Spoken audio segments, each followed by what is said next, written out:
परम चिदाकाश,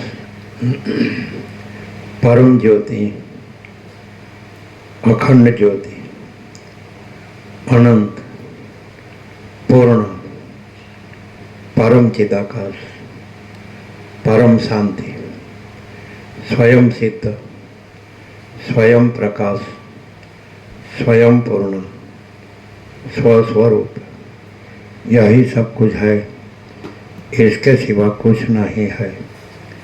शून्यवास, अनंत कोटि, महाकल्पो है ही नहीं। वशिष्ठराम, निर्वाण उत्तरार्ध।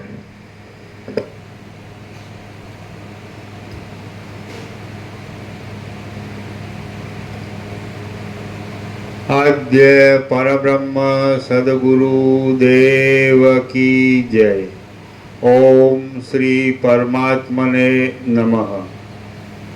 श्री योग वासिष्ठ महारामायण निर्वाण प्रकरण उत्तरार्ध, सर्ग 174, पेज नंबर 1649, सर्ग 174, निर्वाण पद विषे वर्णन। आ 174 सर्गમાં સ્વપ્નની પેઠે જ પ્રબોધ વડે દ્રશ્યનો બાદ થઈ જતા અવશેષ રહેલા ચિદાત્માના પરમપદપણા વિશે વર્ણન કરવામાં આવશે। ધ્યાનમાં સારી રીતે એક રસ થઈ જવું તે ધ્યાન કહેવાય છે। વળી દ્રશ્યનો અત્યંત અસંભવ છે, તેથી આત્મ સ્વરૂપને યથાર્થ ઓળખવું તેને જ શ્રુતિઓ તથા તત્વવેતાઓ પરમપદરૂપ કે પરમ પુરુષાર્થ રૂપ કહે છે। એ સ્થિતિ કાંઈ પાષાણના જેવી જડ નથી, તેમ સુષુપ્તિ જેવી પણ નથી। તે નિર્વિકલ્પ કે સવિકલ્પ નથી, તેમ સાવ શૂન્ય પણ નથી। તે દ્રશ્યના અત્યંત અસંભવ રૂપ છે તથા આદિ અનુભવ રૂપ છે। એ બ્રહ્મ જ સર્વરૂપ છે અને અપવાદ દ્રષ્ટિથી જોઈએ તો તે કશારૂપ નથી। હે પ્રિય રામચંદ્રજી, જે બ્રહ્મના જેવો નિર્વિકાર હોય છે તે જ તેને દેખે છે। જ્યારે સારી રીતે પ્રબોધનો ઉદય થાય છે ત્યારે જ પરમ નિર્વાણની પ્રાપ્તિ થઈ કહેવાય છે। તે દશામાં આ જગત યથાસ્થિતપણે રહ્યા છતાં પ્રલય જેવી અભાવ સ્થિતિને પ્રાપ્ત થઈ જાય છે। તેમાં આ એકતા કે અનેકતાની કલ્પના નથી, તેમાં કશું પણ નથી અને તેમાં કશાનો સંભવ પણ નથી। સર્વ સદ અસદ વસ્તુઓની સીમાના અંતરૂપ તે જ તત્વ કહેવાય છે। દ્રશ્ય અત્યંત સર્વ સદ અસદ વસ્તુઓની સીમાના અંતરૂપ તે જ તત્વ કહેવાય છે। દ્રશ્ય અત્યંત અસંભવિત છે એમ માનવાથી શુદ્ધ બોધનો ઉદય થાય છે અને તેથી સર્વ વિક્ષેપથી રહિત થવાય છે। પછી શાંતપણે જે કાંઈ નિરતિશય આનંદરૂપે સ્થિતિ રાખી રહેવું તે જ પરમ પદરૂપ છે એમ તમે સમજો। એ શુદ્ધ બોધ સર્વોત્તમ ધ્યાનરૂપ છે। શાસ્ત્ર પરિચયથી પદ પદાર્થને જાણી શકનાર બુદ્ધિમાન અને નિરંતર મોક્ષના ઉપાયરૂપ આ શાસ્ત્રને વાંચનાર શુદ્ધ અધિકારી પુરુષ તેને અધ્યાત્મ શાસ્ત્રના વિચારથી થયેલા જ્ઞાનરૂપ ઉપાય વડે મેળવી શકે છે। એ શુદ્ધ બોધ સર્વોત્તમ ધ્યાનરૂપ છે। શાસ્ત્ર પરિચયથી પદ પદાર્થને જાણી શકનાર બુદ્ધિમાન અને નિરંતર મોક્ષના ઉપાયરૂપ આ શાસ્ત્રને વાંચનાર શુદ્ધ અધિકારી પુરુષ તેને અધ્યાત્મ શાસ્ત્રના વિચારથી થયેલા જ્ઞાનરૂપ ઉપાય વડે મેળવી શકે છે। બીજા કશા ઉપાયથી તેની પ્રાપ્તિ થતી નથી। તીર્થાટન વડે, દાન વડે, સ્નાન વડે, બીજી વિદ્યા વડે, ધ્યાન વડે, તપ વડે, યોગ વડે કે યજ્ઞ વડે તેની પ્રાપ્તિ થતી નથી। આ સત્યરૂપે ભાસતું અનિર્વચનીય દ્રશ્ય ભ્રાંતિ માત્ર છે અને મિથ્યા છતાં જાણે સત્ય હોય તેવું ભાસે છે। જેમ નિદ્રાભાવથી રહિત ચિદાકાશ સ્વપ્ન રૂપે પ્રતીતિમાં આવે છે, તેમ ચિદાકાશ જ જગતના આકારે પ્રતીતિમાં આવે છે. જે ભ્રાંતિ હોય તે કોઈ દિવસ તપ તીર્થ આદિ વડે શાંત થતી નથી. જો કે તપ તીર્થ આદિ વડે સ્વર્ગની પ્રાપ્તિ થાય છે, પણ તે વડે મુક્તપણાનો લાભ મળતો નથી. આ જગતમાં જો સારી શુદ્ધ બુદ્ધિ વડે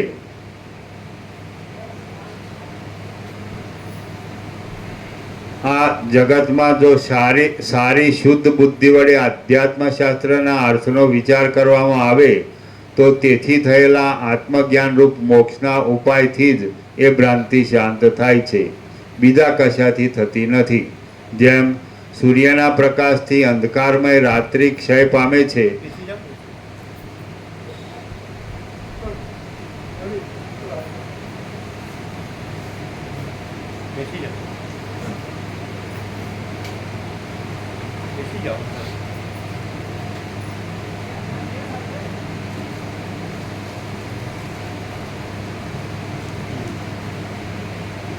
જેમ સૂર્યના પ્રકાશથી અંધકારમય રાત્રિ ક્ષય પામે છે, તેમ અત્યંત પ્રકાશ આપનાર નિર્મળ શાસ્ત્રાર્થ વડે આ સર્વ ભ્રાંતિ નિવૃત્ત થાય છે.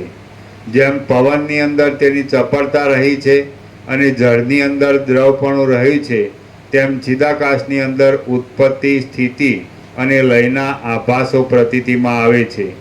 જેમ વડનો આકાર ધારણ કરનારી ચમત્કૃતિ વડના બીજ આદિ દ્રવ્યોની અંદર જ રહી છે અને પવનમાં જેમ અહર્નિશ તેની ચલન શક્તિ રહેલી છે, તેમ સબળ બ્રહ્મરૂપી ચિદાકાશની અંદર આ જગતની યથાસ્થિત સૃષ્ટિ તથા તેની સ્થિતિ અનન્ય રૂપે રહેલી છે અને છેવટે તેમાં જ તે લય પામી જાય છે. શ્રી યોગ વાસિષ્ઠ મહારામાયણમાં નિર્વાણ પ્રકરણના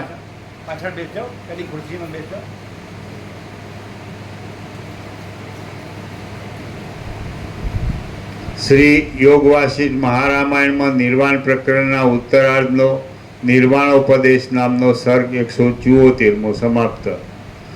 સર્ગ 175મો. ચિદાકાશ જ અજ્ઞાનથી જગત રૂપે ભાસે છે. આ 175મા સર્ગમાં જ્યાં સુધી મૂર્ખતા હોય ત્યાં સુધી ચિદાકાશ જ વિના કારણે કેમ જાણે જગત રૂપે થઈ રહેલું હોય તેમ ભાસે છે અને શાસ્ત્ર વડે મૂર્ખતાની નિવૃત્તિ થતાં ચિદાત્મા બંધથી રહિત મુક્ત થઈ જાય છે, એ વિશે વર્ણન આવશે. વશિષ્ઠ બોલ્યા, સર્વના આદિ કારણરૂપ ચિદાકાશ સ્વપ્નની પેઠે વિવર્ત ભાવને પામીને દ્રશ્ય ભાવને ધારણ કરી લે છે.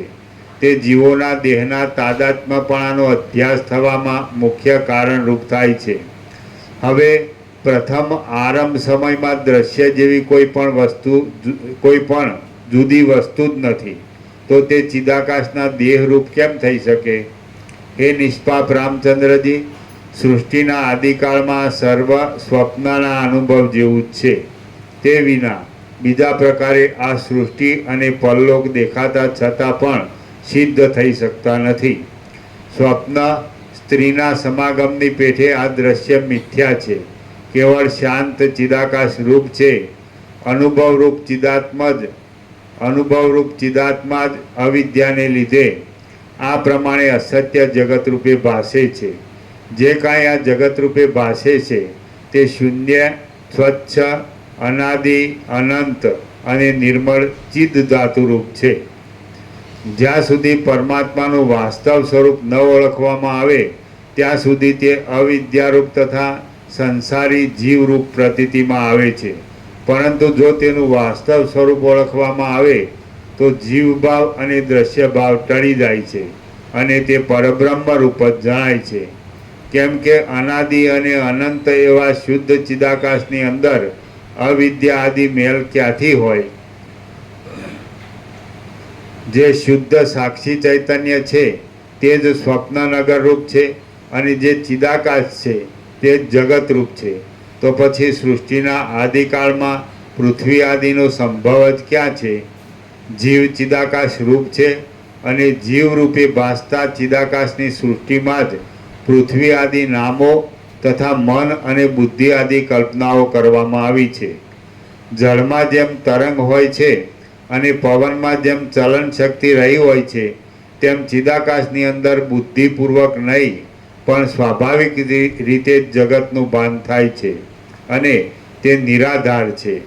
જગતનું ભાન થયા પછી ચિદાકાશે જીવભાવ વડે તેની અંદર પ્રવેશ કર્યો અને હું હિરણ્યગર્ભ જગતનો સર્જનાર છું એવા અભિમાનને તથા ઐશ્વર્યને ધારણ કર્યું. પછી તેણે બુદ્ધિ આદિની અને પૃથ્વી આદિની કલ્પના કરી. એ કલ્પના સદરૂપ અને અસદરૂપ છે તથા ચિદાકાશના એક વિવર્ત રૂપ છે. અત્યંત સ્વચ્છ આ મહાચૈતન્ય જ જગત રૂપે કૌંસમાં વિવર્ત ભાવથી પ્રતીતિમાં આવે છે અને તેનું જ સૃષ્ટિ એવું નામ પણ છે. તેથી જગત ચિદાકાશ રૂપ જ છે, બીજું કશું નથી. હે પ્રિય રામચંદ્રજી, આ પ્રમાણે વાસ્તવિક દ્રષ્ટિએ જોતા કશો પણ વિવર્ત જ નથી, પણ જે કાંઈ છે તે સ્વચ્છ ચિદરૂપ તત્વ છે. જે ચિન્માત્ર તત્વ એક છે તેની કલ્પના જ આ જગતના આકારે પોતાના સ્વરૂપની અંદર પોતા વડે જ પ્રસરી રહેલી છે. ચિદાકાશની અંદર આવી રીતે રહેલું છે તથા જગતનું મૂળ સ્વરૂપ પૂર્ણ ચિદાકાશ જ છે. જેમ સ્વપ્ન અવસ્થામાં સાક્ષી ચૈતન્ય જાણે ચિત્તરૂપ અને દ્રશ્યરૂપ થઈ રહી હોય તેવું જણાય છે, તેમ એ પૂર્ણ ચિદાકાશ જ જાગ્રતમાં પણ જાણે ચિત્તરૂપ અને દ્રશ્યરૂપ થઈ રહેલું હોય તેવું જણાય છે. બીજા પ્રકારે કોઈ રીતે કારણની સિદ્ધિ ઘટી શકતી નથી અને સૃષ્ટિના આરંભકાળમાં બીજું કશું સત્ય કારણ નથી. તેથી પોતાનો આત્મા જ પોતાની મેળે ચિદાકાશને દ્રશ્ય રૂપે દેખે છે. સ્વપ્નની પેઠે જ આ દ્રશ્ય દેખાતા છતાં આકાર આદિ ધર્મોથી રહિત છે અને સ્વપ્નમાં તથા આ જગતમાં કશો પણ બીજા ભેદ નથી. તેથી સિદ્ધ થાય છે કે સર્વ ચિદાકાશ રૂપ છે અને તેની અંદર આકાશ આદિની પેઠે શૂન્યતા કૌંસમાં દ્રશ્યનો અભાવ શૂન્યતા રહેલી છે. આ પરબ્રહ્મ સર્વરૂપથી રહિત છે અને તે એક જ પોતે પોતાના સર્વાત્મ ભાવથી આવા અનેક રૂપે થઈ રહેલ છે. આ વાત સ્વપ્નમાં અનુભવાય છે. આત્મા જ પોતે જાણે સ્વપ્નરૂપ થઈ રહ્યો હોય તેમ તે વખતે જણાય છે. એ અનેક રૂપે દેખાતા છતાં એકરૂપ જ છે. તે જ પ્રમાણે આ સર્વ અનેક રૂપે દેખાતા છતાં એક નિર્મળ શુદ્ધ બ્રહ્મરૂપ છે. બ્રહ્મ જ પોતપોતાના સ્વરૂપની અંદર ચિદભાવને લીધે જીવભાવને કલ્પી લે છે અને પોતાના સ્વચ્છ રૂપને નહીં છોડતા છતાં જાણે મનરૂપી બની ગયું હોય તેવું થઈ જાય છે. પછી તે મન સમષ્ટિ રૂપે આ સર્વ પ્રપંચને વિસ્તારી દેતું હોય તેમ ભાસે છે, પરંતુ વસ્તુતઃ જોતા તે ચિન્મય હોવાથી ચિદાકાશ રૂપ જ છે. આમ તે જાણે જગત રૂપે થઈ ગયું હોય તેવું જણાય છે અને અવિકારી છતાં જાણે વિકારી હોય તેમ પ્રતીતિમાં આવે છે. મન જ હિરણ્યગર્ભ રૂપે છે અને તે સૃષ્ટિના હૃદયની અંદર રહી નિરંતર સર્વને ઉત્પન્ન કરે છે તથા તેનો સંહાર પણ કરે છે. જેમ સ્વપ્નની અંદર નિરાકાર ચિત્ત સ્વપ્ન સૃષ્ટિ રૂપે પ્રતીતિમાં આવે છે, તેમ પૃથ્વી આદિથી રહિત એ મનરૂપ બ્રહ્મા પોતાના નિરઅવયવ હૃદયની અંદર ત્રણેય લોકરૂપ થઈને તેવા રૂપે પ્રતીતિમાં આવે છે અથવા બીજા પ્રકારે પણ તેની પ્રતીતિ થાય છે. એક અને નિરાકાર એ મન દેહ રૂપે, જગત રૂપે તથા અહંકાર રૂપે અનંત રૂપ બની જાય છે અને પોતાના મૂળ અધિષ્ઠાન રૂપ પૂર્ણ શુદ્ધ સ્વરૂપને અવિદ્યા વડે ઢાંકી દઈ બોધ તથા અબોધ એ બંને રૂપ કૌંસમાં જળ ચેતન રૂપ થઈ જાય છે. અહીં પૃથ્વી આદિ કશું નથી, દેહ પણ નથી અને બીજો દ્રશ્ય ભાવ પણ નથી, પરંતુ માત્ર ચિદાકાશ રૂપ મન જ જગત રૂપે પ્રતીતિમાં આવે છે.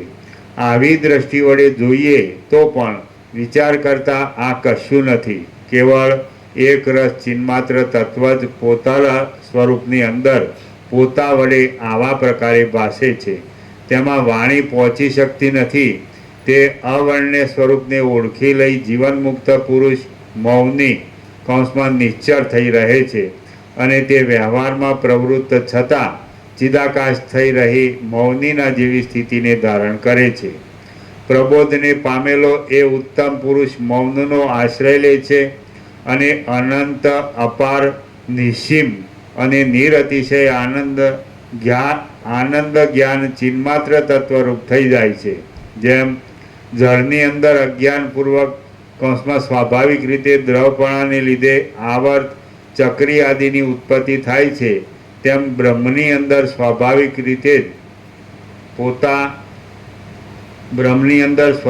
રીતે પોતા વડે જડ એવા બુદ્ધિ તથા ચિત્ત આદિ ઉત્પન્ન થઈ જાય છે.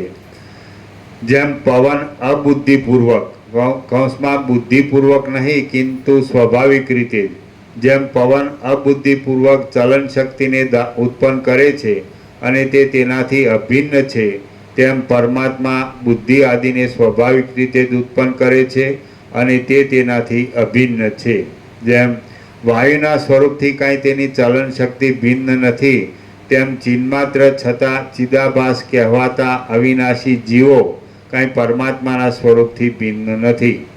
હે જ્ઞાનીઓમાં શ્રેષ્ઠ, ચિદાકાશ, બ્રહ્મ, ચિન્માત્ર, આત્મા, ચૈતન્ય, મહાન, પરમાત્મા ઇત્યાદિ સર્વ પર્યાયો અદ્વિતીય પરમ તત્વના જ છે. બ્રહ્મ કૌંસમાં અવિદ્યાના આવરણના યોગે બ્રહ્મ ચક્ષુની પેઠે ઉન્મેષ તથા નિમેષ આંખ મીંચવીને ઉગાડવી તે બ્રહ્મ ચક્ષુની પેઠે ઉન્મેષ તથા નિમેષને ધારણ કરે છે, તેમજ પવનની પેઠે ચપળતા તથા સ્થિરતાને પણ તે જ ધારણ કરે છે. બ્રહ્મનો જેવો પ્રલયરૂપ નિમેષ છે તેવો જ સૃષ્ટિરૂપી ઉન્મેષ પણ છે અને તે જગત કહેવાય છે. દ્રશ્ય એ એક પરબ્રહ્મનો ઉન્મેષ આંખ ઉગાડવી છે અને દ્રશ્યનો પ્રલય તેના નિમેષરૂપ આંખ મીંચવી છે. જેમ નેત્રલોકમાં ઉન્મેષ નિમેષનો લય થાય છે, તેમ બ્રહ્મમાં એ બંનેનો લય થાય છે. આથી એક નિરાકાર બ્રહ્મ જ અવશેષ રહે છે. નિમેષ અને ઉન્મેષ, ઉત્પત્તિ અને પ્રલય એ બંનેમાં નિર્વિકાર પરબ્રહ્મ એક જ સ્થિતિમાં રહે છે. ચિદાકાશમાંથી દ્રશ્યના અસ્તિત્વનું અને તેના અભાવનું સ્ફુરણ થાય છે, તેથી દ્રશ્ય સત અને અસત કહેવાય છે. અને ચિદાકાશ સદાકાર કેવળ સત્તારૂપ સત્ય છે.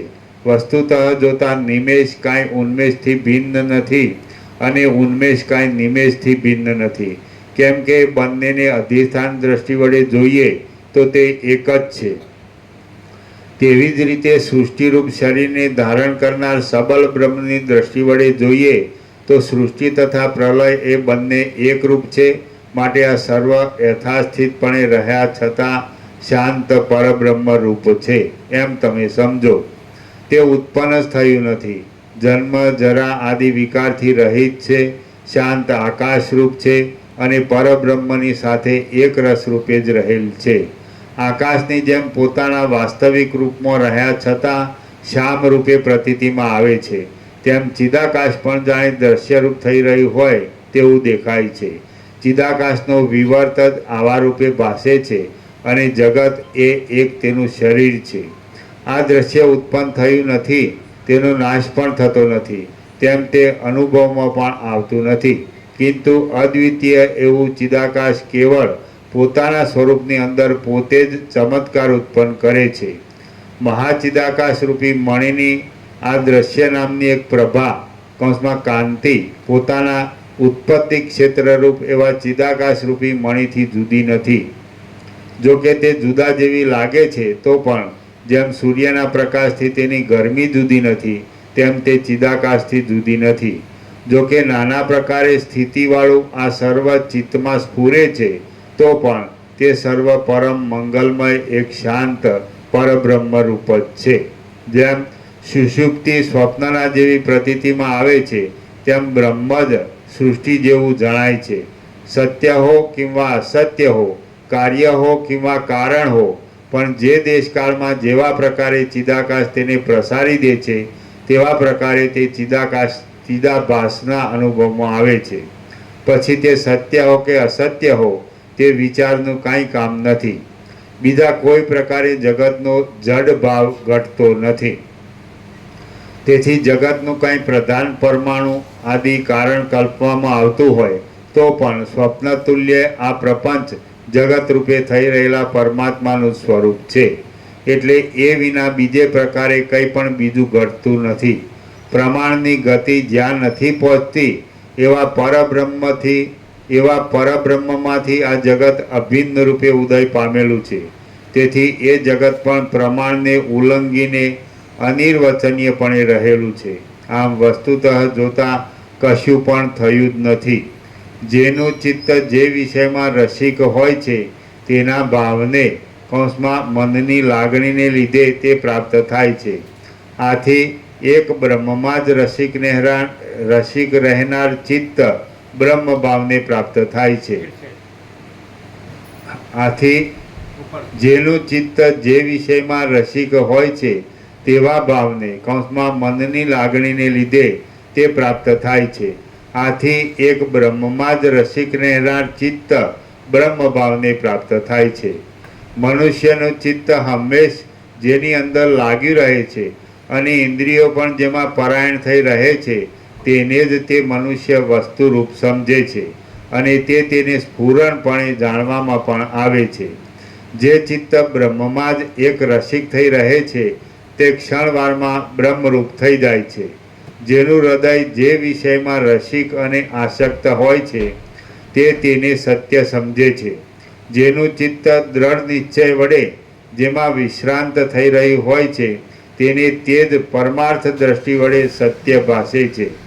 સદાચારને લીધે વ્યવહાર માટે જો કે તે બીજી ક્રિયા પણ કરે છે પણ તેમાં તેનો અભિનિવેશ હોતો નથી. જો જગત વિશે મારા વર્ણવેલા ક્રમ પ્રમાણે સંપૂર્ણ રીતે વિચાર કરવામાં આવે તો સર્વ સત્તા માત્ર જોવામાં આવે છે અને દ્વિત્વ એકત્વ આદિ કશી પણ કલ્પના છે જ નહીં. જેઓ અદ્રશ્ય બ્રહ્મને જ દ્રશ્યરૂપ, સદરૂપ, અસદરૂપ, સાકાર અને નિરાકાર સમજે છે તેમની દ્રષ્ટિમાં કોઈ દેશકાળમાં કર્તા કે ભોગતા જીવ છે જ નહીં. તેમની દ્રષ્ટિમાં કોઈ દેશકાળમાં કર્તા કે ભોગતા જીવ છે જ નહીં તેમ સાવ નથી એમ પણ નથી. કેમ કે જીવ બ્રહ્મરૂપે અવશેષ રહે છે. જેમ અજ્ઞાની પથિકને વિકટ માર્ગમાં ચોરની ભ્રાંતિ ઉત્પન્ન કરવાને કોઈ થૂંબડું રહ્યું હોય છે તેમ પોતાના સ્વરૂપની અંદર અનાદિ અનંત એકરસ શાંત બ્રહ્મ જ આવા જગત રૂપે રહેલ છે. નિષ્કલંક બ્રહ્મ જ બુદ્ધિ આદિ રૂપે કૌંસમાં બુદ્ધિ સમષ્ટિરૂપ હિરણ્યગર્ભ આદિ જગતના આકારે નિષ્કલંક બ્રહ્મ જ બુદ્ધિ આદિ રૂપે થઈ રહેલ છે. જેમ કે જે શાંત આકાશ છે તે જ શૂન્ય છે એમ તમે સમજો. જેમ આકાશની અંદર મચ્છરા મોવાળાના જેવા આકારો વગેરે સત અસત રૂપે અનિર્વચનીયપણે જાણે તેનાથી જુદા રહ્યા હોય તેવા ભાસે છે તેમ પરબ્રહ્મની અંદર બુદ્ધિ આદિની સ્થિતિ સમજવી. જેમ આકાશની અંદર શૂન્યપણું અભિન્ન રૂપ રહ્યું છે તેમ સત્તા સામાન્ય રૂપ પરબ્રહ્મની અંદર બુદ્ધિ આદિ, દેહ આદિ અને સંકલ્પ આદિ અનેક પદાર્થો અભિન્ન રૂપે રહ્યા છે. સુષુપ્તિમાંથી સ્વપ્નમાં પ્રવેશ કરનારા અને એક નિદ્રામાંથી જ ચિત્તને ધારણ કરતા છતાં સ્વપ્ન સૃષ્ટિમાં રહેલા જીવનું જેમ દ્વિત્વ પણ હોતું નથી તેમ તે સમયે કૌંસમાં બીજા અનેક સ્વપ્ન પદાર્થો દેખવાથી એકત્વ પણ હોતું નથી. આ પ્રમાણે બ્રહ્મનું સમજવું. ચિદાકાશની આ સ્વચ્છ કાંતિ આ પ્રમાણે વિવર્ત રૂપે પ્રકાશ પામે છે. બાકી વસ્તુતઃ જોતા તો હે પ્રિય રામચંદ્રજી તેનો કશો વિવર્ત પણ છે જ નહીં. તે તો સ્વચ્છ સ્વરૂપમાં જ સદાકાળ રહેલું છે. ચિદાકાશની અંદર પોતાના નિર્મળ સ્વરૂપે જ રહેલું છે અને તે યથાસ્થિતપણે રહ્યા છતાં સ્વપ્નની પેઠે જાણે જડ દ્રશ્યરૂપ થઈ રહેલું હોય તેમ ભાસે છે. પરબ્રહ્મ સિવાય બીજી વસ્તુની બીજી કોઈ પણ પ્રકારે ઉત્પત્તિ નથી તથા બીજું કોઈ સત્ય કારણ પણ નથી. પ્રથમ ચિદાકાશ પોતાના આત્માને જ દ્રશ્યરૂપ દેખે છે. સૃષ્ટિના આદિકાળમાં જ નિરાકાર ચિદાકાશનું પોતાનું સ્વરૂપ જ દ્રશ્યરૂપ ભાસે છે અને તે ખરી રીતે જોતા સ્વપ્ન સંકલ્પ તથા મિથ્યા જ્ઞાનની પેઠે કેવળ ભ્રમરૂપ છે. એ દ્રશ્ય સ્વપ્નની પેઠે સર્વ ધર્મથી રહિત ચિદાકાશ રૂપ જ છે, કેમ કે તેમાં કોઈ પણ ધર્મ રહ્યો નથી. પરમાર્થરૂપ વસ્તુનો વિકારી અને ધર્મવાળા આકાર અવિદ્યારૂપી મેલને લીધે જ પ્રતીતિમાં આવે છે. માટે એ દ્રશ્ય સ્વપ્નનગરના જેવું છે. ધર્મવાળું પ્રતીતિમાં આવતા છતાં ધર્મ રહિત છે, અધિષ્ઠાન ચૈતન્યથી અભિન્ન છે અને નિરંતર અવિવેકીઓને આવા જગતના આકારે રહેલું દેખાય છે. સ્વપ્ન પર્વતની પેઠે દ્રશ્ય સ્વચ્છ અધિષ્ઠાન ચૈતન્ય રૂપ છે. તે પોતાના અધિષ્ઠાનથી જરા પણ જુદું નથી. માટે ચિદાકાશ રૂપે અવશેષ રહેનાર ચિદાકાશ આકાશથી પણ અતિ સૂક્ષ્મ છે. પરબ્રહ્મ સર્વરૂપથી રહિત છે અને તે જ આ દ્રશ્યરૂપ બની જઈ સૃષ્ટિ રૂપે થઈ રહેલ છે. આ વાત સ્વપ્નમાં અનુભવમાં આવે છે. તે સમયે આત્મા જ સ્વપ્નનગર આદિરૂપ થઈ રહેલો ભાસે છે. બાકી સ્વપ્નમાં રચાયેલ નગર આદિ સૃષ્ટિ કાંઈ સત્ય હોતી નથી. ઘર આદિ પદાર્થોનો કંઠ નાડીના છિદ્ર આદિ પ્રદેશમાં અત્યંત અસંભવ છે. તેથી પ્રથમ દીઠેલું જ છે તે જ આ ઘર આદિ છે એવી પ્રત્યભિજ્ઞા સંભવતી નથી. તેમજ તેમાં સંસ્કાર કે સ્મૃતિની પણ સત્તા હોતી નથી. માટે ત્રણેયને છોડી દઈ બ્રહ્મ સત્તાનું નિદ્રા દોષને લીધે જે કાંઈ અન્યથા ભાન થાય છે તેની જ દીઠેલા અર્થની સમાનતા ઉપરથી મૂઢોએ સ્મૃતિ આદિ સંજ્ઞાઓ કલ્પી છે એમ સમજવાનું છે. જેમ જળની અંદર તરંગો વારંવાર ઉઠતા રહે છે અને પાછા તેમાં જ લયને પ્રાપ્ત થતા રહે છે, તેમ સર્વ દ્રશ્ય અધિષ્ઠાન રૂપ ચિદાકાશમાં ઉત્પન્ન થાય છે અને પાછું તેમાં જ લય પામી જાય છે. આથી તે દ્રશ્ય અધિષ્ઠાન ચૈતન્યથી ભિન્ન નથી. આ જગતનું પણ તે જ પ્રમાણે સમજી લેવાનું છે. સર્વ વિધિઓ અને સર્વ નિષેધો સદૈવ ભિન્ન રૂપે અને મિશ્ર રૂપે પરબ્રહ્મની અંદર રહેલા છે અને નથી પણ રહેલા. માટે બ્રહ્મ સત્ય છે અને તે જ સર્વરૂપ થઈ રહેલા છે. તો પછી કૌંસમાં તેના સર્વશક્તિમાનપણાને લીધે તેમાં શું ન હોય? સત્તા જ સર્વરૂપ થઈ રહેલી છે અને તેને લીધે સર્વ તે બ્રહ્મ સત્તારૂપ છે. ભ્રમણ કરનાર બાળકને વૃક્ષ, ગિરી, નદી આદિના સમૂહો સાથેની આ પૃથ્વી ભમતી લાગે છે અને બીજાઓને પૃથ્વી ફરતી નથી એમ ભાસે છે. આ બંને વાત પોતાની દ્રષ્ટિ વડે સત્ય છે. પૃથ્વીના ભ્રમણનું પોતાને જે ભાન થાય છે તે મિથ્યા છે એમ ભ્રમણ કરનાર જાણતો હોય તો પણ સ્થિરતાના અભ્યાસ વિના તેની ભમતી દ્રષ્ટિ શાંત થતી નથી. તે જ પ્રમાણે જગતની ભ્રાંતિ પણ મિથ્યા છે, છતાં તત્વજ્ઞાનના અભ્યાસ વિના તે શાંત થતી નથી.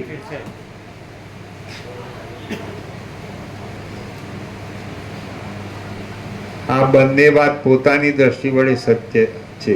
પૃથ્વીના ભ્રમણનું પોતાને જે ભાન થાય છે તે મિથ્યા છે એમ ભ્રમણ કરનાર જાણતો હોય તો પણ સ્થિરતાના અભ્યાસ વિના તેની ભમતી દ્રષ્ટિ શાંત થતી નથી. તે જ પ્રમાણે જગતની ભ્રાંતિ પણ મિથ્યા છે, છતાં તત્વજ્ઞાનના અભ્યાસ વિના તે શાંત થતી નથી. સ્થિરતા છે ને, તો જે સ્થિર છે તો એના માટે સ્થિર એટલે કોઈ ભ્રમ નથી. અસ્થિર એટલે કોઈ ભ્રમ છે. તો સ્થિર છે તો પછી અનંત શુદ્ધ ચિદાકાશ છે, એ પરબ્રહ્મ પરમાત્મા છે, એ સ્થિર છે. તો જે સ્થિર રહે તો પછી એ છે જ, પછી એ જ છે.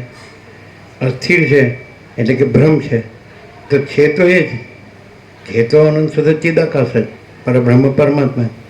પણ પોતાની અસ્થિરતા, પોતાના ભ્રમને લીધે એને આવો જગત જે એવો ભ્રમ થાય છે, ભાસે છે. એટલે જે સ્થિર છે તો એ તો સ્થિર છે, તો પછી એ જ છે. પણ પોતે અસ્થિર છે તો એ ભમતું નથી, સમજે? પણ એટલે એ પોતાની અસ્થિરતા, એ પોતાનો ભ્રમ, એ આ જગત છે. જગત એ જે અસ્થિર છે એનો ભ્રમ છે, જે સ્થિર છે એમાં કોઈ ભ્રમ નથી, એટલે એમાં જગત એવો કોઈ ભ્રમ નથી, એ તો પરબ્રહ્મ જ છે. હાઉસ એક શબ્દમાં જ આખો પ્રકાશ, એક શબ્દમાં સ્થિર અને અસ્થિર. એક શબ્દ કેવો આવે? સવારે નિર્વિકાર શબ્દ આવ્યો, પહેલાં આપણે નિશ્ચલ શબ્દ લીધો હતો, આજે પાછો સ્થિર આવ્યો. નિશ્ચલ ને સ્થિર એક જ. તો રમણે શું કીધું? Be still and you are God. તમે નિશ્ચલ રહો અને તમે જ પરમાત્મા છો. એટલે મૂળ એમ કે તો પછી મને આ કેમ જગત સાચું લાગે? તો એ પોતાનો ભ્રમ છે. એટલે પરબ્રહ્મમાં એવો ભ્રમ નથી, પરમાત્મામાં ચિદાકાશમાં. એટલે પોતે સ્થિર રહે તો પછી જગતનો ભ્રમ નથી. આવો સાવ સ્થિર અને અસ્થિર. અહીં તત્વજ્ઞાન શબ્દ છે એ સ્થિરતા વાચક છે. એટલે જેવી રીતે આ બધું ભમતું લાગે, જેવી રીતે ભ્રમ થયો હોય તો પછી એને એમ લાગે બધું ફરે પણ કંઈ ફરતું નથી. પોતે સ્થિર રહે પછી સ્થિરતાનો અભ્યાસ કરે તો કાંઈ ભમતું નથી. તો અત્યારે પણ એને આ જગત ઉત્પત્તિ સ્થિતિ લઈ એવું ભાસ થાય, ભ્રમ થાય. તો પોતે પોતાનો ભ્રમ છે. જે સ્થિર છે એમાં કોઈ ભ્રમ નથી, એ તો પરબ્રહ્મ જ છે અને એ તો સ્થિર જ છે. જે પરબ્રહ્મ પરમાત્મા છે, જે અનંત શુદ્ધ ચિદાકાશ છે, એ તો સ્થિર જ છે, એમાં તો કોઈ ભ્રમ નથી. સમજાય? તો એને તત્વજ્ઞાનનો અભ્યાસ એટલે શું? એને સ્થિર રહેવાનો અભ્યાસ કરવો પડે. એટલે ભ્રમ શાંત થાય તો પરબ્રહ્મ જ રહે અને પછી જગતનો ભ્રમ ન રહે, આ સૃષ્ટિથી પ્રલયનો ભ્રમ ન રહે. હા, એ કોમન સેન્સ હોય ને તોય ખબર પડે. એટલે એનો અર્થ એવો થાય કે કોઈ સ્થિર તત્વજ્ઞાન એટલે સ્થિર થવાનો અભ્યાસ જ ન કરે તો એનો ભ્રમ ચાલુ જ રહે. આપણો 37મો રાઉન્ડ છે, એક અક્ષર, પહેલા અક્ષરથી છેલ્લા અક્ષર, 1756 પેજ, વર્ષોથી અખંડ રાત દિવસ. તો આ 37મો રાઉન્ડ છે. તો પછી કલ્યાણધામમાં 38મો નું મંગળાચરણ થઈ જ જશે. આ તો પૂરું થઈ જશે. પરબ્રહ્મ સ્થિર છે.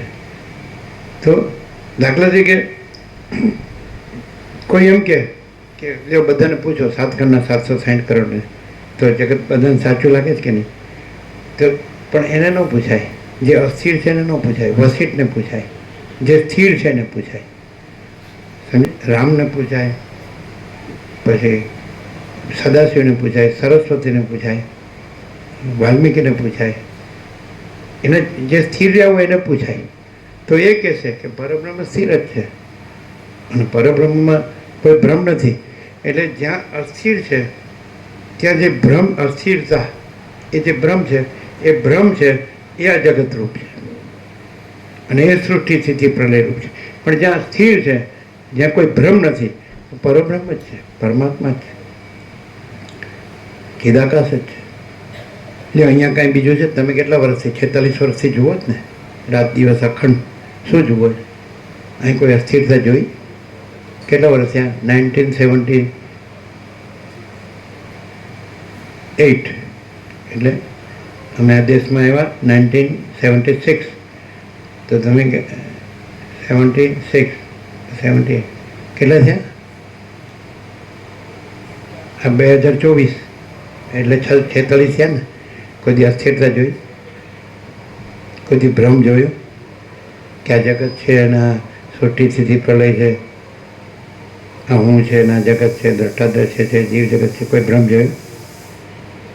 કોઈ હું તું મારું તારું જોયું? કોઈ રાગદ્વેષ જોયા? કોઈ ભેદભાવ જોયા? કોઈ લેવા દેવા જોયું? કોઈ મોટું નાનું, સારું ખોટું, ભેદાભેદ, કોઈ સાચું ખોટું, કોઈ સારું નરસું, એવું કંઈ જોયું? પરબ્રહ્મ સ્થિર છે. ભેદનો બ્રહ્મ એ તો જે અસ્થિર છે, અસ્થિર છે. અસ્થિરનો અર્થ જ ભ્રમ થાય અને સ્થિરનો અર્થ જ પરબ્રહ્મ થાય. તો પરબ્રહ્મ સ્થિર છે. તો જે સ્થિર છે તો પરબ્રહ્મ જ છે. તો કોઈ ભ્રમ નથી. ભ્રમ એટલે અસ્થિર. ભ્રમનો અર્થ અસ્થિર. સમજાય? તો જે સ્થિર હોય તો પરબ્રહ્મ, પરમ શાંતિ, સ્વાનુભૂતિ, તત્વ સારો. અને અસ્થિર હોય તો હાર્યો આ હું છું ને જગત છે. આ બધું ઉત્પન્ન થાય છે, રહેલું છે અને પછી લય પામે છે. સ્થિરતાનો અભ્યાસ, તત્વજ્ઞાનનો અભ્યાસ એટલે જેમ કે જ્યારે ભ્રમ થયો હોય, અસ્થિર થયું હોય, તો અભ્યાસ વગર તો ભ્રમ બનતું જ લાગે. એટલે સ્થિર થવાનો અભ્યાસ કરવો જોઈએ, દ્રષ્ટાંત આપ્યો. એવી રીતે આ ભ્રમ રહ્યો હોય, જગતરૂપી ભ્રમ રહ્યો, તો સ્થિર થવાનો અભ્યાસ એટલે તત્વજ્ઞાનનો અભ્યાસ. તત્વ એટલે શું? પરબ્રહ્મ, પરમાત્મા. એ સ્થિર છે. તો જે છે, હમણાં કેવું કે જે એમ જ લાગેલો રહે, જે બીજું કંઈ ન જુએ, એને જ જુએ, એ રૂપ જ રહેશે. જે સ્થિર રહે છે, તો ત્યાં પરબ્રહ્મ તો સ્થિર છે જ. એ તો પ્રથમથી છે, નવા આવતા નથી. અનાદિ સિદ્ધ સત છે.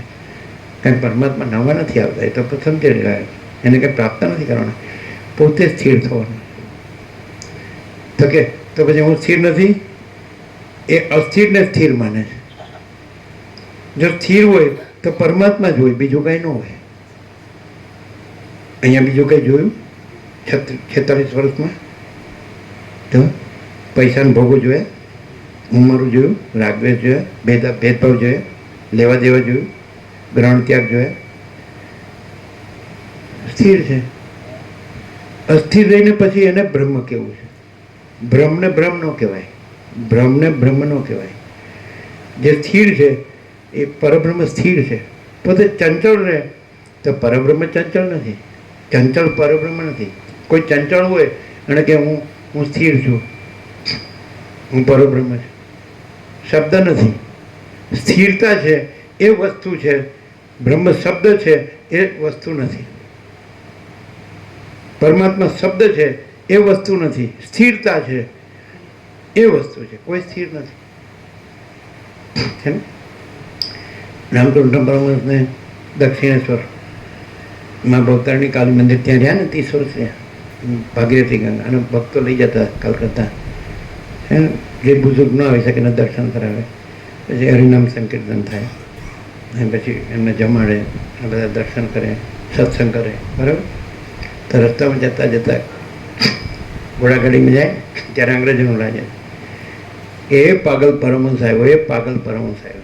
એટલે હસતા હસતા કહેતા, એ લોકો સાચું કહે છે, હું પાગલ છું, હું પાગલ છું. તેમ કે કોઈ સ્ત્રી સારું પાગલ છે, કોઈ ધન સારું પાગલ છે, કોઈ માન અક્રમ સારું પાગલ છે, હું પણ એક પાગલ છું, હું ઈશ્વર સારું પાગલ છે. એ નામ સ્થિર. સમજે? એટલે જે કાંઈ નથી એની પાછળ પાગલ હોય ને કે હું બ્રહ્મ છું, હું બ્રહ્મ છું. એ શબ્દ બ્રહ્મ નથી, પણ જેમાં કોઈ ભ્રમ નથી અને સ્થિર છે, તો બ્રહ્મ કહેવા પણ નથી. સ્થિર છે એ બ્રહ્મ છે, અને અસ્થિર છે એ બ્રહ્મ છે. અસ્થિર છે કે આ આખો સંસાર એક પાગલખાનું છે. પેલા કે આ પાગલ પરમહંસ આવ્યો, તો કે આખો સંસાર એક પાગલખાનું છે. કોઈ સ્ત્રી સારું પાગલ છે, કોઈ ધન સારું પાગલ છે, કોઈ માનક્રમ સારું પાગલ છે, હું એક પાગલ છું, હું ઈશ્વર સારું પાગલ છું. એમનો સ્થિર સ્થિર વસ્તુ સારું પાગલ છે, એટલે અસ્થિર નથી. કારણ કે ઈશ્વર સ્થિર છે, માટે એમાં જે સ્થિર છે તો એ સાચો સ્થિર છે. પછી એને ઈશ્વર કહેવાની જરૂર નથી. એને બ્રહ્મ કે ભગવાન કે પ્રભુ આ વધારે બોલે, અસ્થિર હોય વધારે બોલે. બ્રહ્મને, પરમાત્માને, ઈશ્વરને, પ્રભુને, ભગવાનને. પણ એ ક્યારે ખબર ને? એ કાંઈક આખું પાછું થાય ત્યારે. ગાડી પાટા પર ચાલતી હોય ત્યાં સુધી વાંધો નહીં, મજામાં આપણે બધા ખાઈએ છીએ, પીએ છીએ, મજા કરીએ છીએ, આપણે હું તકલીફ છે. પણ પછી એમાં આંચકો આવે, બધા એક્સિડન્ટ થાય જ ને, એવો એક્સિડન્ટ થાય ને, હે ભગવાન. પણ એ તો નિહાકાના ભગવાન છે. નિહાકો ના કે નિહાકો કે એ સાચા ભગવાન નથી. પણ સ્થિર રહ્યો હોય તો ભગવાન કહેવાની જરૂર નથી, અને અસ્થિર રહ્યો હોય ભગવાન કહે તો એનો કોઈ અર્થ નથી. બધા અસ્થિર જ છે. તમે જાઓ ઘેર ઘેર જાઓ, 7 કરોડના 760 કરોડમાં, કે તમે એ જે સત્ય પરમાત્મા છે એના સિવાય આ બીજા વિષયોમાં પાગલ છો કે નહીં? લખી આપો. નથી એવું લખી આપો. હું નથી. હું સ્ત્રી સારું પાગલ નથી, હું ધન સારું પાગલ નથી, હું માન અક્રામ સારું, માન બડાઈ સારું પાગલ નથી. લખી આપો. કોઈ લખી આપશે? સાચું લખવાનું, ખોટું નહીં લખવાનું. પછી તો તમે શબ્દો તો જાણો જ ને, બ્રહ્મ ને પરમાત્મા ને ઈશ્વર ને પ્રભુ ને ભગવાન ને ચિદાકાશ. હા હા સર, પણ એ અસ્થિર છે, એ એના ભ્રમને બ્રહ્મ કે છે, એ આ અહમને બ્રહ્મ કે છે, જગતને બ્રહ્મ કે છે, હું મારું ને બ્રહ્મ કે છે. એ અસ્થિરતાનો જે ભ્રમ છે એ બ્રહ્મ નથી, અને સ્થિરતા છે એમાં બ્રહ્મ શબ્દ નથી. બ્રહ્મ શબ્દ અસ્થિરતામાં બોલાય છે. ભગવાન કે પ્રભુ કે ઈશ્વર બ્રહ્મ સ્થિર છે તો બ્રહ્મમાં બ્રહ્મ શબ્દ નથી. સૂર્ય તો સૂર્યમાં સૂર્ય શબ્દ નથી. આકાશ તો એમાં આકાશ શબ્દ નથી. મહાસાગર તો એમાં મહાસાગર શબ્દ નથી. એમ એ કોઈ શબ્દ નથી. બ્રહ્મ કે આત્મા પરમાત્મા કે ઈશ્વર કે પ્રભુ કે ભગવાન કે ચિદાકાશ એ કોઈ શબ્દ નથી. સત્ય આનંદ કાંઈ શબ્દ નથી. પણ કેવું હોય તો એ કેવો આનંદ હોય તો અનંત આનંદ હોય, અનંત પ્રકાશ, અનંત આનંદ, અનંત શાંતિ. એ શબ્દો નથી પણ એ છે. સૂર્ય શબ્દ નથી, સૂર્ય છે. આકાશ શબ્દ નથી, આકાશ છે. મહાસાગર શબ્દ નથી, મહાસાગર છે. એમ બ્રહ્મ શબ્દ નથી. એ શું છે? अनंत चैतन्य प्रकाश, अनंत चैतन्य शांति. शांति है, सब कुछ है. शांति नहीं, कुछ नहीं है. कोई शांति है? શાંતિથી ખાઈ પીએ છે, શાંતિથી ઊંઘે છે, શાંતિથી વિચારે છે, જાણે છે, શાંતિથી કામ કરે છે, ઠેકાણું છે? ગીતામાં કૃષ્ણ કે જન્મ મૃત્યુ જરા વ્યાધિ દુઃખ દોષાનું દર્શન. આ જે છે આ પરપોટો કેવો છે? તેનો જન્મ છે, પછી મૃત્યુ છે, જરા વૃદ્ધાવસ્થા છે, વ્યાધિ એટલે રોગ છે, દુઃખ અને દોષ જ છે. કૃષ્ણ કહે છે ગીતામાં અર્જુનને, એતદ જ્ઞાનમિતિ પ્રોક્તમ અજ્ઞાનમ યદતોન્યથા. અમે જે કીધું એ જ્ઞાન છે, એનાથી વિપરીત અજ્ઞાન છે. એટલે આ જેમાં જન્મ છે, મૃત્યુ છે, જરા છે, વ્યાધિ, જરા એટલે વૃદ્ધાવસ્થા, વ્યાધિ, રોગ અને દુઃખ દોષ છે, આ મેં કીધું એ જ્ઞાન છે. અને એથી વિપરીત એટલે આમાં પાછું સુખ અને ગુણ જોવું એ અજ્ઞાન છે. જેમાં દુઃખ અને દોષ છે એમ જાણવું આ જે છે એમાં આ પરપોટામાં જન્મ છે, મૃત્યુ છે, જરા છે, વ્યાધિ છે, દુઃખ દોષ જાણવો એ જ્ઞાન છે. અને આમાં સુખ અને ગુણ જાણવા એ અજ્ઞાન છે. એતદ જ્ઞાનમિતિ પ્રોક્તમ અજ્ઞાનમ યદતોન્યથા. અન્યથા પણ તો આપણી પાસે કરોડો છે, આપણી પાસે અરબો છે, આપણી પાસે બિલ્ડિંગો છે, આપણી પાસે મિલ કારખાના છે, આપણી પાસે સોનું છે, આપણી પાસે વાહનો છે, આપણે આવા પહેરીએ ઉડીએ છીએ, આવા હરીએ ફરીએ છીએ, આવું ખાઈએ પીએ છીએ, આવા મોજશોખ ભોગ વિલાસ કરીએ છીએ. આપણે બધું જાણીએ છીએ. હું સાચો છું, હું સારો છું, હું મોટો છું, હું સુખી છું, હું બધું જાણું છું. પરપોટા થયા નથી ને ફૂક્યા નથી. તમારા બાપદાદાની 71મી પેઢી જે જતી રહી, 71મી ક્યાં છે? એ હતી તો તમે આ થયા છો ને, એ ક્યાં છે? આવનારી 71મી પેઢી ક્યાં છે? તો આખી એક ચેઇન હોય સાંકળ, તો એના આગલો 71માં અંકોડો ન હોય અને આવનારો 71માં અંકોડો ન હોય તો આ વચલો અત્યારે હું છે એ અંકોડો છે? એ નથી, એમાં જ છે. પેલા 71 ગયા એમાં એ નથી, એમ આવનારા 71 એ નથી. જે આવ્યો એ જવાનો. ગીતામાં કૃષ્ણ ગીતામાં કે જાત છે એ ધ્રુવ મૃત્યુ, ધ્રુવમ જન્મ મૃત છે. જન્મેલાનું મૃત્યુ નિશ્ચિત છે અને મરેલાનો જન્મ નિશ્ચિત. કારણ કે વાસના લઈને જાય ને, વાસના લઈને આવે. આમાં કંઈક રહી ગયું હોય કે આ સલવું મળ્યું નહીં, આ ભોગ્યું નહીં, આ ભેળું કર્યું નહીં, આવું છે ને દેખાદેખી ચડતા ચડશે, કમ્પેરિઝન કોમ્પિટિશન. સાલા બધાને કેવું, સાલા આપણે તો ભિખારી ગયા, એ ચાલો બસ ભાગમ ભાગ કરો, મધ્યાજ કરો અને મરી જાઓ ગંદી ગટરમાં સડીને. ઇન્દ્રિયોના વિષય ભોગની વાસના. બ્રહ્માનંદ હિ સત્ય હૈ, વિષયાનંદ અસત્ય હૈ. આખું જગત છે એ ડોલર અને ભોગોની વાસના ભ્રાંતિમાં સુખ ભ્રાંતિ માનીને દોડે છે. એ તો કોક જ છે, વસિષ્ઠ એક્સેપ્શન છે. વસિષ્ઠ કેવળ પરમ તત્વના જ પૂજારી છે. આખી દુનિયા કેવળ માયાની જ ભિખારણ છે. અને હું સ્થિર છું, અરે ધૂળ સ્થિર છે. તને જે રાજ્ય ભોગો લક્ષ્મી એની વાસના ભ્રાંતિ સમજાય છે ને, એ ન હોય તો બરાબર છે. તને અહમણ વાસના ભ્રાંતિની ગુલામીમાં સુખ ભ્રાંતિ ન હોય તો બરાબર છે. તને આ દ્રષ્ટાદ્રશ્ય જીવ જગત જે ઉત્પન્ન થઈને નાશ પામવાનું છે અને સતત વિકારવાળું પરિવર્તનશીલ છે, એની એવી વાસના ભ્રાંતિ ન હોય તો બરાબર છે. તને તું જેના માટે મથે જ દોડે છે, જે ભોગવવા, ભેળું કરવા અને બની જવા અને જે મોટો થવા કે સુખી થવા, દેખ કમ્પેરિઝન કોમ્પિટિશનમાં એમાંનું કાંઈ તારી પાસે ન હોય અને તું પરમ પ્રકાશ, પરમ આનંદ, પરમ શાંતિ રહ્યો હોય તો બરાબર છે, તો તું પરમાત્મા છે. પણ તારે તો બધું કચરો જોવે છે અને તારે બ્રહ્મ અને પરમાત્મા બોલવું છે. તો બ્રહ્મ પરમાત્મા બોલવાની વસ્તુ નથી. કચરો કાઢી નાખ એટલે ત્યાં જ પરમાત્મા છે. કચરો તો જોવે તો સડીને મરો. હા, એટલે ચાલાકી ન ચાલે. શબ્દો છે એ વસ્તુ નથી, પણ શાંતિ છે, આત્માની સાચી શાંતિ છે એ વસ્તુ છે. બોલો, અહીં શું અનુભવ? 46 વર્ષથી શું અનુભવ? બીજું કંઈ છે? કચરો ખબર છે? બધાને કચરો રાખવો જ ને, કચરાને બ્રહ્મ કહેવું જ ને પરમાત્માને ભગવાન કહેવું. કચરો, આ દેહ છે કચરો છે, આ હું મારું છે કચરો છે, રાગ દ્વેષ છે કચરો છે, આ સ્ત્રી પુરુષો છે કચરો છે, આ ઘર ને ધન છે, આ પ્રજાની પ્રજા, બધો કચરો. જે વસ્તુ 8-10 મણ લાકડાની ઘરાક હોય એ 3.5 રાખ સિવાય કાંઈ નથી. અને એના બધા મોક્ષો ભોગવિલાસ એ જ્ઞાન છે. जहाँ राम वहाँ नहीं काम, जहाँ काम वहाँ नहीं राम, रवि रजनी दोनों कब मिला ही नहीं एक ठाम. શું કહે?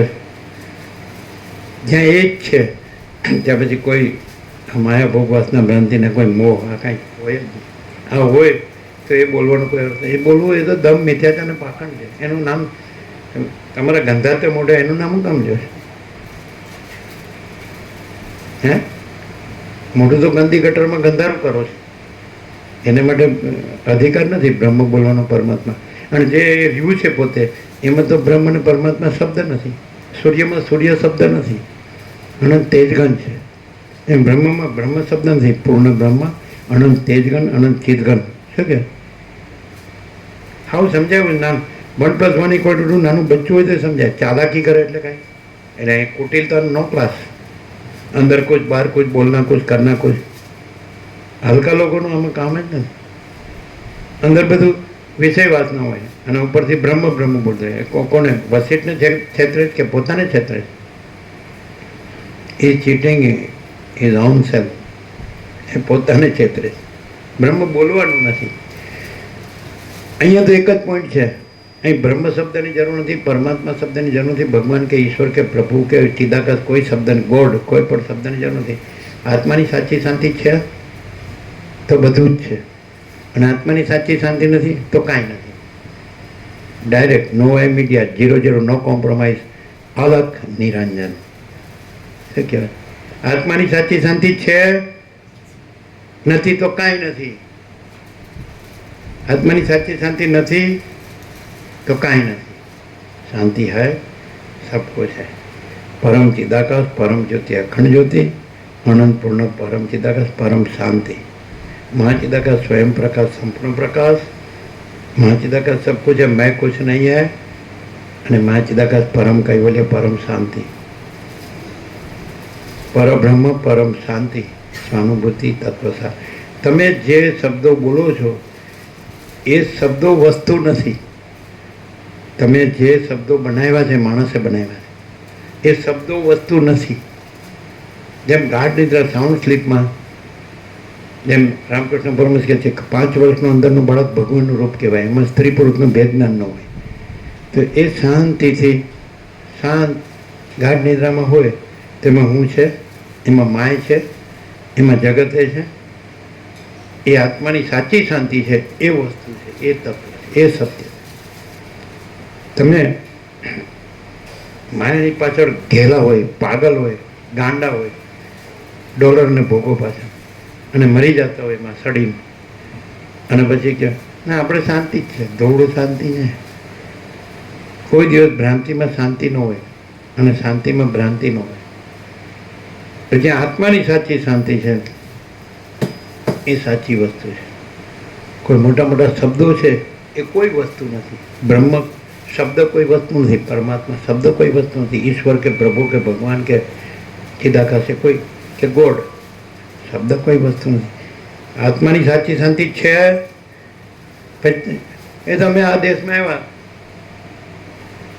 76, એટલે 48 વર્ષ ત્યાં નાના હતા ને આવ્યા ને, બધા જોવો છો ને, તો બધા પછી શાંતિ તો કે શાંતિ, શાંતિ તો કે શાંતિ. હું શાંતિ?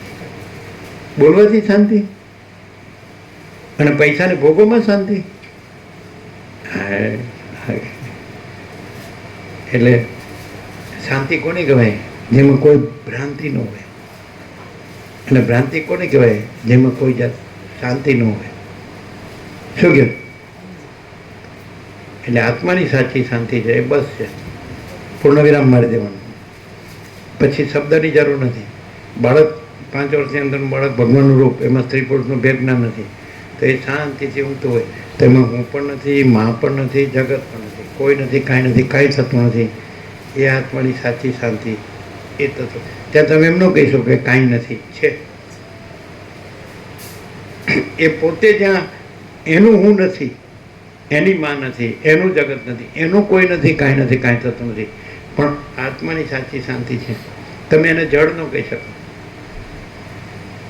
પછી એને ચૈતન્ય નો નામ આપો તો વાંધો નહીં. ચૈતન્ય વસીલ કે છે ચૈતન્યનું ચૈતન્ય નામ પણ નથી. આ બધા શબ્દો કલ્પિત છે, માણસે બનાવ્યા છે, ઉપજાવી કાઢેલા છે. હવે માણસ માટે કોઈ એમ કે ત્યારે હું અમારે શું કરું? તમને અસ્થિરતાનો ભ્રમ થયો હોય તો આ સદાશિવ વસિષ્ઠને કીધું. વસિષ્ઠે પૂછ્યું સાચું દેવાર્ચન કયું? દેવ પૂજન. તો કે તમે જાણો જ વસિષ્ઠ કે હું સાચો દેવ નથી. સદાશિવ કહે વિષ્ણુ બ્રહ્મા ઇન્દ્રથી કોઈ સાચા દેવ નથી. વાયુ અગ્નિ ચંદ્ર સૂર્ય કોઈ સાચા દેવ નથી. અને કોઈ બ્રાહ્મણ એટલે બ્રહ્મર્ષિ, અને રાજા એટલે રાજર્ષિ, અને કોઈ રુદ્ર ઈશ્વર, અને તમે વસિષ્ઠ સાચા દેવ નથી. આદિથી રહિત, અંતથી રહિત, અકૃત્રિમ ચૈતન્ય પ્રકાશ જ ખરા દેવ છે. અને અખંડિત બોધ ચૈતન્ય દેવનું પૂજન છે. આ અખંડિત બોધ આ ચૈતન્ય દેવનું પૂજન છે. શબ્દો નથી, વિચારવાણી શબ્દ જ નથી, પરાપર્શનથી મધ્યમાં વૈખરી નથી, વક્તા શ્રોતા નથી, ગુરુ શિષ્ય નથી, અજ્ઞાન જ્ઞાન નથી, બંધ મોક્ષ નથી, સમષ્ટિ વ્યક્તિ નથી, કારણ સૂક્ષ્મ સ્થૂળ નથી, માયાકાશ ચિત્તાકાશ ભૂતાકાશ નથી, અને અનંત શુદ્ધ ચિદાકાશ છે. અને આ જ એનું પૂજન.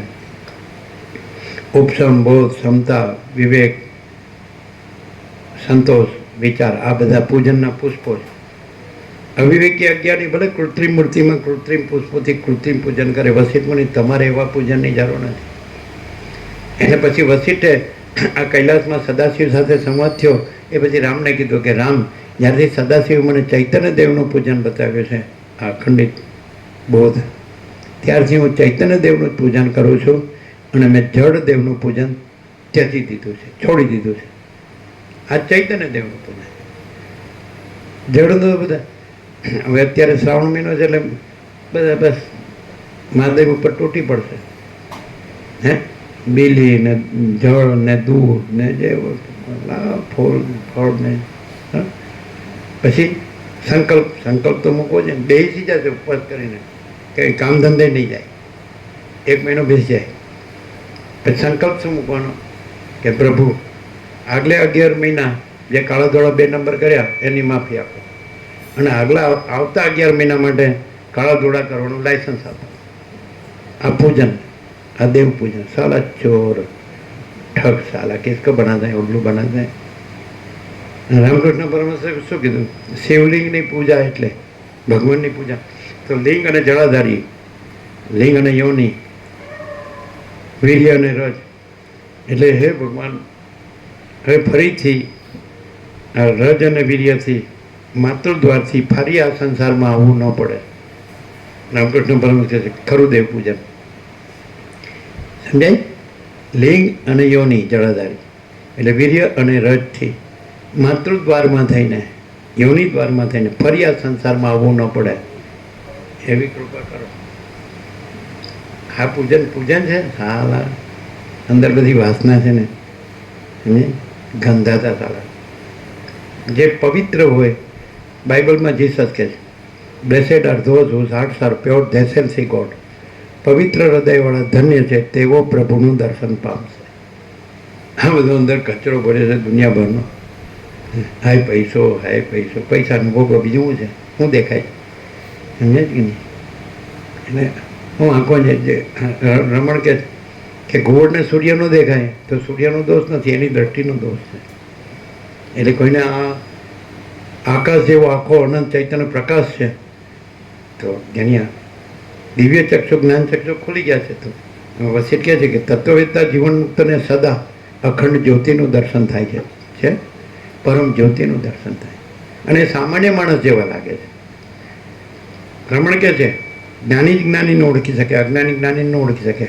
કારણ કે અજ્ઞાની પોતાને દેહ માને છે એટલે જ્ઞાનીને દેહ જ માને, અને જ્ઞાની પોતે આત્મા રહ્યો છે એટલે સામે આત્મા રહ્યો હોય તો એને ઓળખે કે આ આત્મા છે.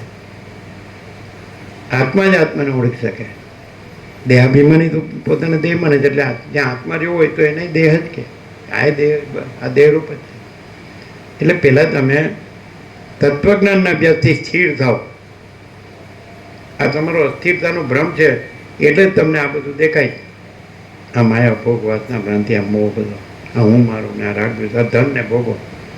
સમજે? ક્લિયર?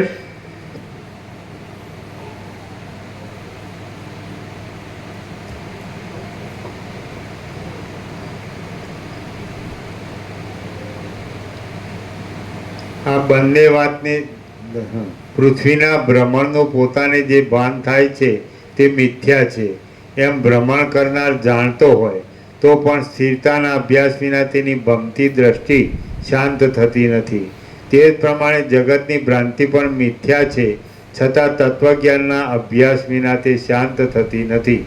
મોક્ષના ઉપાયરૂપ આ શાસ્ત્રનો કૌંસમાં તત્વજ્ઞ ગુરુને સેવા આદિથી વશ કરી તેના મુખથી વ્યાખ્યાન કરાવી શ્રવણ કરવાનો અભ્યાસ કરવો એ દ્રશ્યની શાંતિ કરવાનો ઉત્તમ ઉપાય છે. તેના જેવો બીજો કોઈ ઉપાય થયો નથી અને થશે પણ નહીં. ચિત્તના સ્વરૂપની સ્થિતિ સંસાર સાથે નિત્ય સંબંધ રાખે છે. તેથી ચિત્ત જાગ્રત તથા સ્વપ્નમાં રહેલું હોય ત્યારે અને તે લય પામે ત્યારે તેને યત્ન વડે રોકવામાં આવે તો પણ તે રોકાતું નથી. બાકી બોધ વડે જ્યારે તે બાધિત થઈ જાય છે, ત્યારે સંસારને દેખતું નથી. દ્રશ્ય અને શરીર એ બંને વિના ચિત્ત નિરંતર રહી શકતું નથી. તેમની સાથે તેનો નિત્ય સંબંધ છે. આ જન્મમાં અથવા જન્માંતરમાં બોધનો ઉદય થયા પછી તે બંને છેવટે પોતાની મેળે જ શાંત થઈ જાય છે.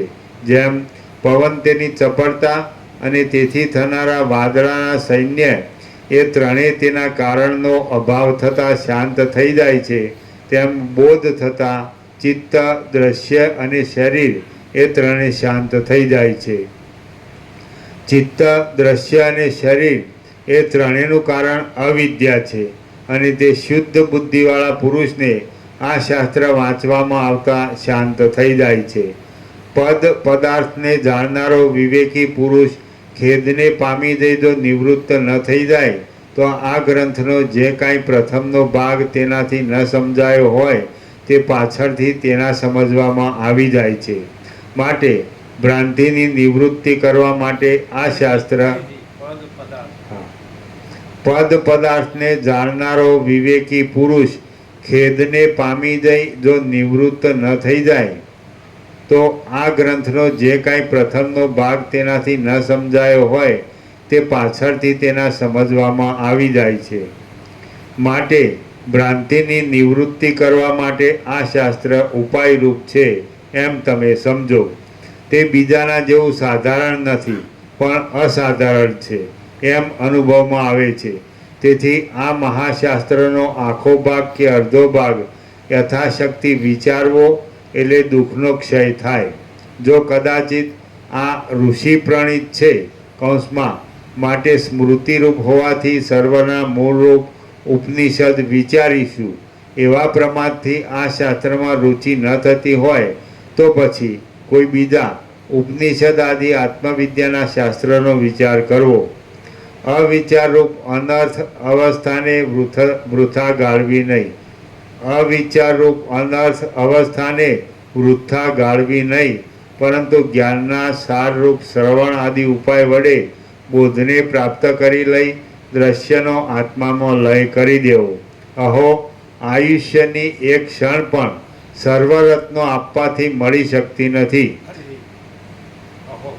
અહો આયુષ્યની એક ક્ષણ પણ સર્વરત્નો આપવાથી મળી શકતી નથી, તો પછી તેને વૃથા ગાળવી એ એક મોટો પ્રમાદ છે. આ દ્રશ્ય પ્રત્યક્ષ અનુભવમાં આવે છે, છતાં સ્વપ્નમાં આવતા પોતાના મરણ અને બાંધવોના વિલાપની પેઠે તે જીવની સાથે સર્વથા છે જ નહીં, અને તેની પ્રતીતિ થયા છતાં તે મિથ્યા જ છે. શ્રી યોગવાસિષ્ઠ મહારામાયણમાં નિર્વાણ પ્રકરણના ઉત્તરાર્ધનો અદ્વૈત યુક્તિ નામનો સર્ગ 175મો સમાપ્ત.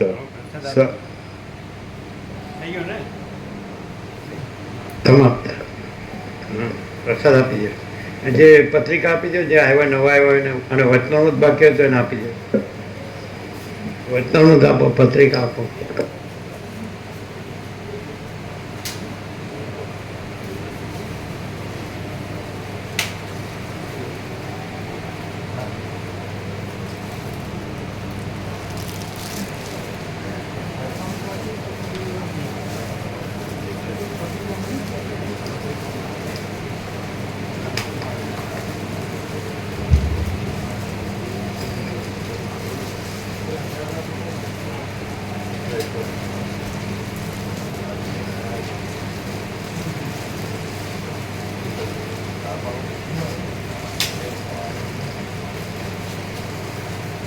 અંદર જ નાખી દો, કવરમાં જ આપો ને બધાને, કવરમાં નાખી દો. અલગ આપો, છૂટું આપ્યો એટલે હા પત્રિકા આપી દો, બધાને આપો પત્રિકા.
આજે કોઈ નતું પ્રભુના અંગાથી સમજાયું અને નતું પ્રભુના ઓપરેશન થાય આપણે નતું પ્રભુ આવો ને નતું પ્રભુ ઈશ્વર પ્રભુના બહાના આવે છે, નતું પ્રભુ ઈશ્વર પ્રભુના બહાને આવે છે ને એમનો ઓપનું મોતિયાનું ઓપરેશન કરાવી છે એ ઓપરેશન પાછી નતું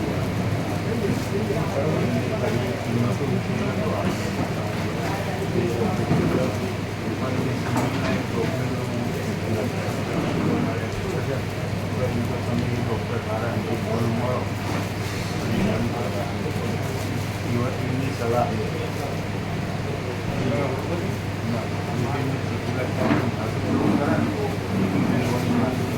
સંપૂર્ણ કરી અને પછી આપણે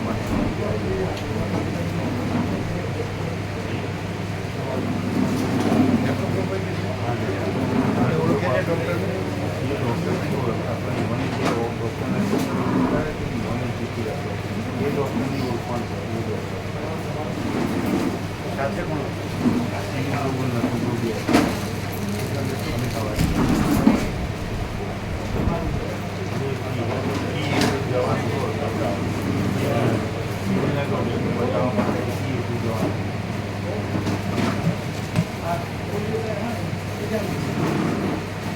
એટલે શું છે શું કંઈ તકલીફ નથી.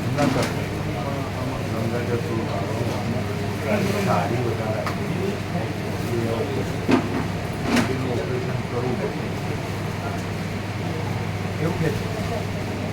પેલા અમે વિસનગરવાળા પાસે ગયા હતા 2 મહિના બહુ બધું એવું કર્યું 2 મહિનાનું ઓપરેશન કરવું પડતું 2 મહિનાની અંદર અહીંયાથી તમે જો બતાવી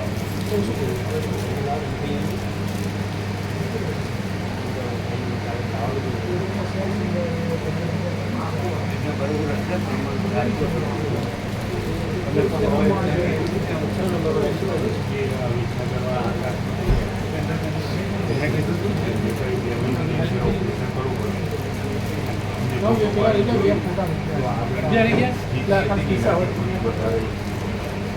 પડદા ઉપર વધારે કરવું પડે સારી વધારે વચ્ચે જ કરું. પંચાયત કરો પણ થોડું ઘણા આવવાનું ચાલુ થયું હવે એ ડૉક્ટર પ્રમાણે તો બીજું સાચવી જશે ને. એ ડૉક્ટર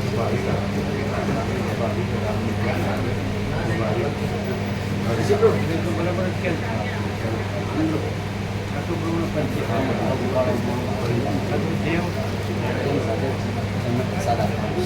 આ તો ઓપરેશન કરવાનું કરી દેવાનું. બધું અમારા છોડવાની ઓપરેશન થાય કે ના થાય પછી થાવ બંધ થઈ જાય ને કરતાં ચાલુ રહે બધા ચાલુ થઈ જાય કાયમ ચાલુ.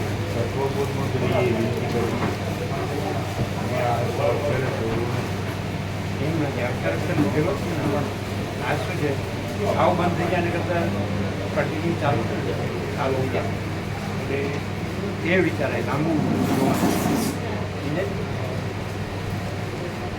કાયમ નહીં પછી આવું કાયમનું બંધ થઈ જાય એવું નહીં કરી ગયું કાંઈ છૂટતું નથી બધું આવી ગયું એટલે કરવાનું કે કરી દેવું.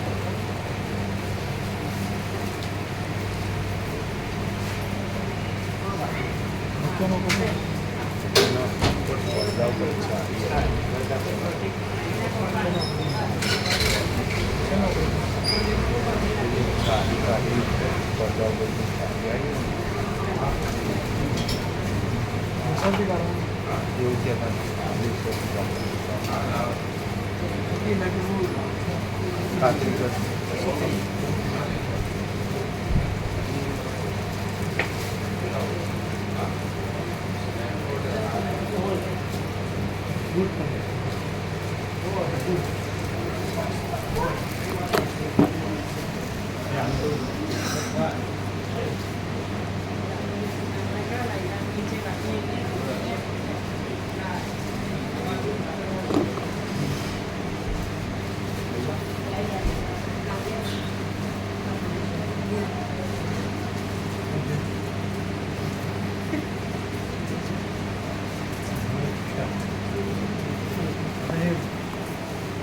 જતા રહ્યા વ્યાપક પ્રસાદ અત્યારે જ કરતી અત્યારે બધા જતા રહ્યા ને સવારે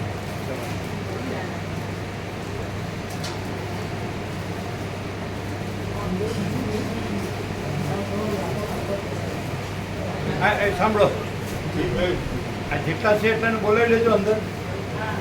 કે હસીનું બોલાવો બધાને બોલાવો જેટલા છે એટલાને આપી દો.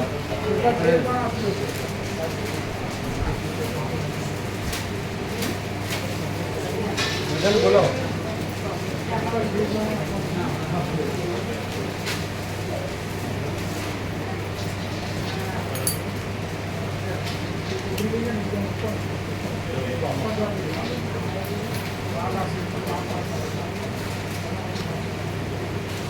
આપો બધાને આપો.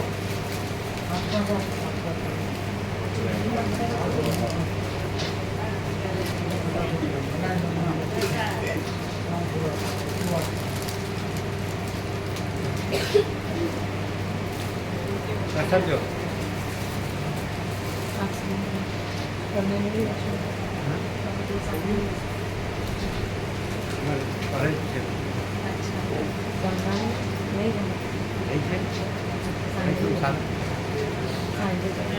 વહેલા જમવાનું વહેલા જમી સારું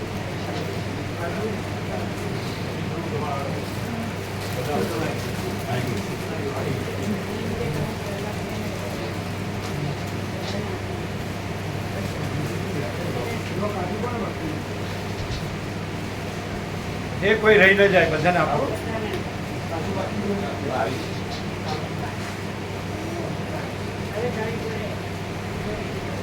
કેમ હાથમાંથી આપો છો એ આખી કોથળીઓ આપી હતી ને બે જણા બે જણા આપો. હાથમાં લીધું વધારે બે જણા અમને બાકી છે કાજુ હા તમે લેશો લઈ લો હા બાકી છે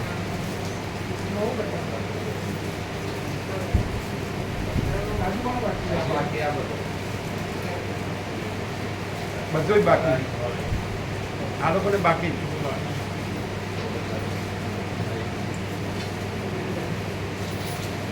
કોઈ બાકી બધામાં આ બાજુ પાછળ બધા બધા બધા બધા રાખી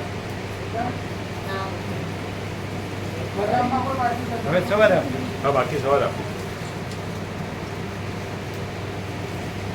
અને બાકીને સવારે બધાને આપો આપો જે બાકી હોય સ્વામીજીને આપો